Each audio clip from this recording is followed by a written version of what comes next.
atau badan air lainnya yang biasanya memiliki lebih sempit dibanding dengan daratan di sekitarnya. Tanjung ini terdiri daripada lapisan-lapisan batu yang terhakis dan penting untuk pusat pelancongan dan rekreasi.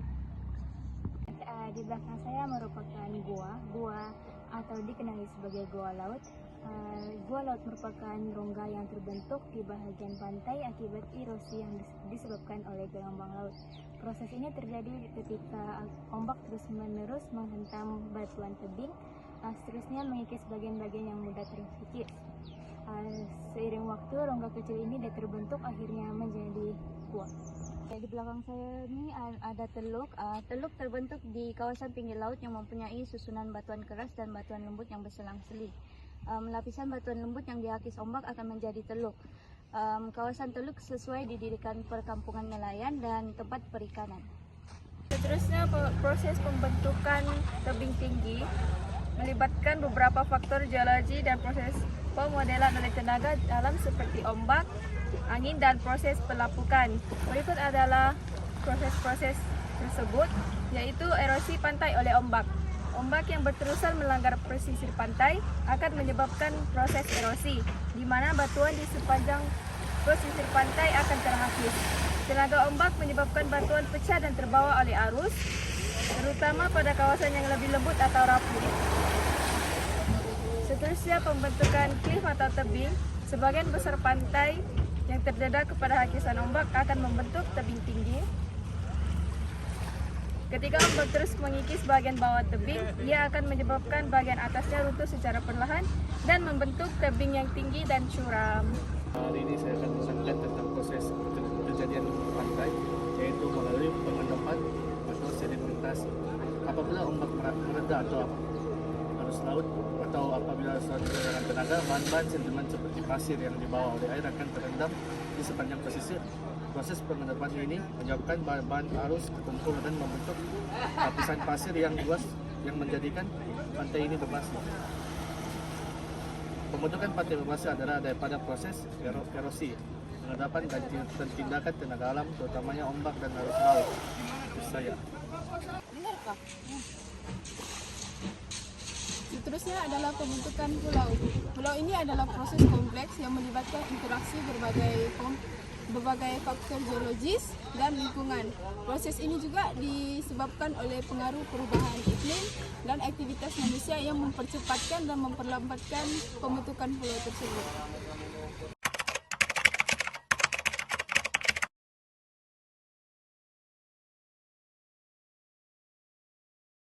Assalamualaikum, saya Zubin Azlan, nomor metrik BE 231608681. Pada hari ini saya akan mewakili kumpulan saya untuk memaparkan bentuk muka bumi yang terdapat di Kampung Usukan menggunakan aplikasi Google Earth Pro. Selepas kita masuk ke aplikasi Google Earth Pro, kita mencari lokasi Kampung Usukan di bagian pencarian. Dan pada bagian peta akan memaparkan Pulau Usukan.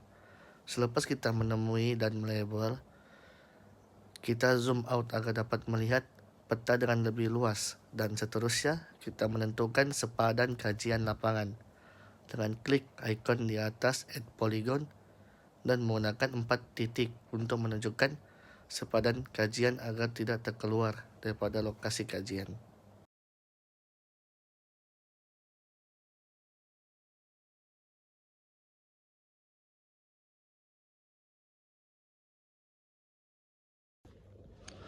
Selepas itu, kita akan memplot bentuk muka bumi yang ada di dalam peta, seperti pulau, beting pasir, pesisir pantai, teluk, tanah tinggi,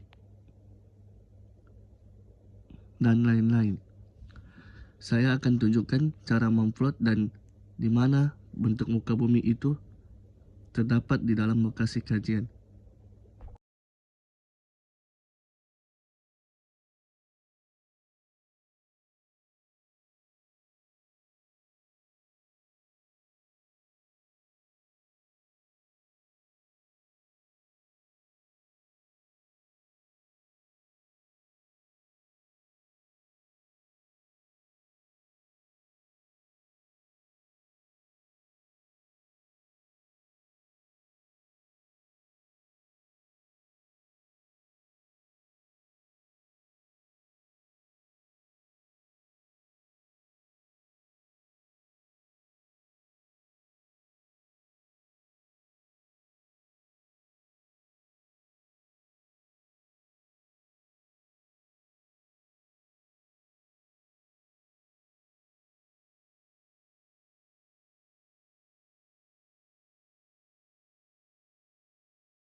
Kemudian, kita lihat bentuk muka bumi yang berubah dari tahun ke tahun. Sebagai contoh, pesisir pantai. Pada tahun 2023, keluasan pantai yang telah saya plot adalah seperti yang di dalam video. Kemudian, pada tahun 2016, kami mendapati bahwa pesisir pantai itu lebih panjang dan lebih lebar. Manakala pada tahun 2023 kepanjangan pantai itu berkurang dan lebarnya pun berkurang, menunjukkan berlakunya hakisan.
Selain itu, pada tahun 2023 terdapat beting pasir. Manakala pada tahun 2016 beting pasir itu belum terbentuk. Ini menandakan wujudnya proses akisan dan pemendapan yang berlaku di Pulau Usukan.